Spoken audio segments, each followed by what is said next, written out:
Recently, I saw a viral post about crows leaving gifts for people, and it reminded me of something that happened when I was a kid. No one believed me then, but after seeing that viral story, maybe someone will now. When I was young, my friend Madison taught me all about crows. She used to leave peanuts and table scraps on her windowsill for them each morning, and when we met up to walk to the bus stop, the birds would sometimes follow her, cawing. She had names for all of them, but her favorite was the one she called Agatha, a small hunched bird like a scrap of shadow with tattered tail feathers. Every morning, Agatha and the others would caw outside Madison's window until she set out food, and sometimes when she got back from school, she'd find they'd left her things in return. Soda can tabs, pebbles, bits of foil, acorns. It's treasure to them, she told me. They love shiny things. See how this blue button sparkles? Or the time they left a metal bottle cap, I laughed and said it was garbage and was going to toss it out. But Madison told me, never ignore the gifts of crows. She took the bottle cap and all the other things and wrapped wire around each object to make a sort of charm bracelet, which she wore everywhere. Other kids teased her, but I always thought it was sweet, how she had such a bond with the birds. Then one day she disappeared. People looked everywhere. She'd walked down the lane to the bus stop alone and never arrived at school. I was sick that week with the flu. Police canvassed the neighborhood. I still remember how the police came by and asked my parents questions, asked about the neighbors, and my parents briefly called me out so they could talk with me about the route Madison and I took to the bus stop. That was when I learned she was missing. I don't remember much about their questions, just that I sat there, bundled up in a blanket and occasionally coughing, stunned, and feeling like it must all be some terrible joke, and any moment now Madison would be at my window knocking and asking me to play. The police advised my parents not to allow me to walk alone to the bus stop anymore. I heard a caw and glanced at the window. A crow was perched in a tree outside. Will they find her? I asked my mom, even though I knew she had no answer. No one did. The days passed and there was no trace of Madison, and on Monday, my mom drove me to school. It seemed I would no longer be taking the bus.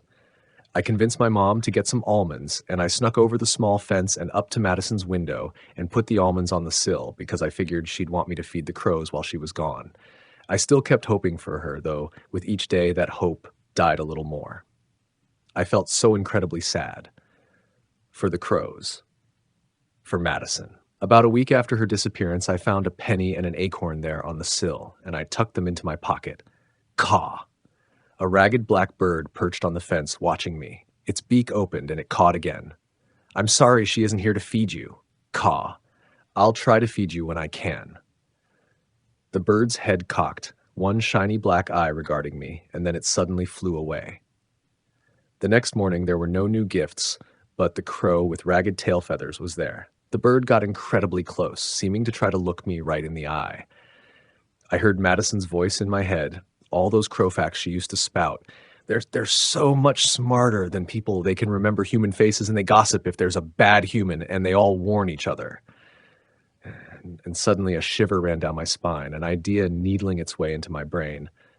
And I asked the crow, "Do you know what happened to Madison?" The crow's head turned. Madison?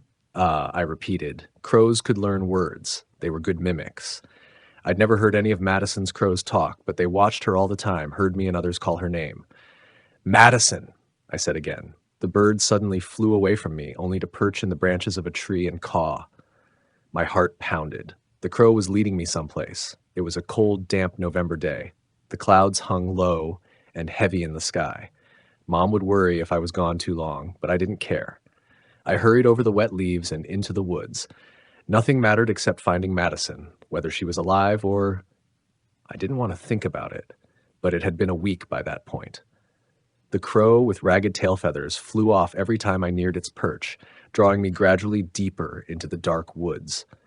Tree branches blotted out the sun, and I noticed more birds, perched like black leaves on skeletal fingers. I stopped when the crow I was following landed on the roof of a house. It was a beaten-down old house surrounded by junk, tires, the wasted remnants of what might have once been a vegetable garden. The posts holding up the front roof on the porch were splintering. The stairs to the front door bowed and the paint on the door peeling. A pickup truck sat in the gravel driveway that wove through the trees toward the paved street somewhere beyond. I knew this house, or I should say, I knew of it. It belonged to a man named Crandall, but Madison and I called him the Staring Man, because apparently Madison had caught him staring at her once or twice when she had walked past his property. It was because of her remarks about this that my parents and hers made us walk to the bus stop together. But we didn't really know much about him, other than that he was a recluse and looked like he was in his 30s. As far as anyone knew, he was law-abiding and had no criminal record. I didn't like him, but police must have already questioned him and found nothing because I saw smoke drifting from his chimney. Caw. The bird eyed me. Its compatriots perched in the trees around us also looked down at me. I felt certain they had led me here, but there was nothing I could do on my own.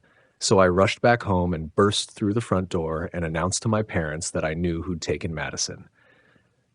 They contacted the police, but when I told the cops about the crows leading me to Crandall's house, they burst out laughing at me. "Kid, they probably just wanted you to feed them," said the cop who seemed to be in charge. He assured me Crandall's property had been thoroughly searched.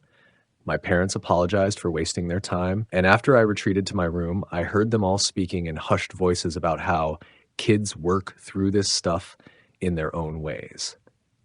There was only one thing left to do. I had to go and find Madison myself.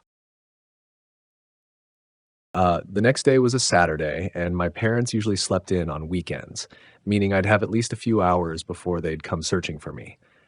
I got up early and slipped my shoes and coat on and went out. The faint red and pink of dawn spread through the sky as the sun rose behind the trees. As usual, I brought some food for the crows. I'd even tried to make a necklace of their gifts to me, though I wasn't as artistic as Madison. I saw several crows in her yard waiting for me. I told them good morning and scattered peanuts for them and said Madison's name several times, loudly, and then I crossed the yard and went into the woods, taking the route the crows had shown me before. Crandall's house was a good hike away, and it took some time before I at last arrived in the right area. As soon as I saw the dilapidated beige siding, I slowed, suddenly very aware how loud my crunching steps were through the fallen leaves. A few crows watched me. I didn't even know if these were Madison's crows or different ones. The woods were full of them this time of year. I didn't see the ragged tail feathers of the only one that I could recognize, the one Madison called Agatha. But even if they were different crows, it still made me feel better to have them around, and I touched the necklace for good luck. Carefully, keeping one eye on the door to the house in case the staring man should step outside, I began to search. Caw, I looked up. Disheveled tail feathers. As hunched as ever, Agatha watched me from a branch, cawed, and took off. My heart raced. I followed the bird. We ventured deeper into the woods around the house, and finally it perched on an old fallen log. The soil nearby had been disturbed. I could see even with the leaves all over, and the crow was pecking at something. A faint spark of light. A soda tab, I realized. A soda tab with a bit of wire looped through it. The blood pounded in my ears so hard it was like a roar, a rushing waterfall cascading through my veins. I could hear nothing but that sledgehammer of my heartbeat, ringing through my ears like a gong as I reached forward a shaking hand and pulled from the leaves Madison's charm bracelet. Then I squatted and began to dig through the soil with the crow perched just above me on the dead tree, watching me. Sudden cawing behind me, all around me, a series of short, sharp caws. Cack, cack, cack. The crow on the log, Agatha, opened her beak to cack at me and fluttered away. Hey! Ice slammed into my veins at the sound of the deep voice. I jumped, whirling around, and a rough hand grabbed me. The staring man. His eyes were hard, glittering, bluer than the sky. They might have been pretty eyes if they hadn't been so cold in his stubbled red face. "The fuck are you doing on my property?" he demanded, hoisting me by the front of my shirt. "Help!" I screamed. "Help!" His gloved hand clapped over my mouth. I fought and squirmed, but it was no good. He dragged me back the way I'd come, toward the sagging front porch of his house. "Kakak! Kakak! Shut the fuck up!" he yelled. At first, I thought he was yelling at me. Then I realized he was yelling at the crows. We were nearly at his front door when a very loud caw sounded nearby, and the man swore as a flutter swept overhead. His grip on me loosened, then released as he stumbled back to swat at something that flew right into his face. I scrambled and ran. Behind me, the man lunged for me, but the crows were darting in and out, dive-bombing him, and he tripped. I bolted all the way home. I got lost on the way, and for a little while was wandering the woods. Finally, I made it to my house and burst in screaming at Mom and Dad to call the police. When I told the cops about the bracelet, they asked me to show them where. But the woods all looked the same to me when I led them back to Crandall's house. Without the crows, I couldn't find it. We searched all over. No bracelet. The officers seemed to think I was making the whole thing up. They did interrogate Crandall. He admitted he'd found me on his property, digging through the leaves, and said he'd grabbed me to try to bring me home.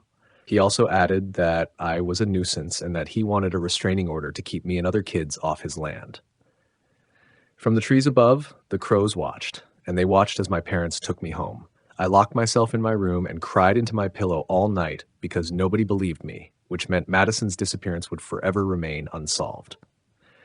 To this day, her disappearance is a cold case. I never recovered the bracelet. Either it's still lost in the leaves, or Crandall disposed of it.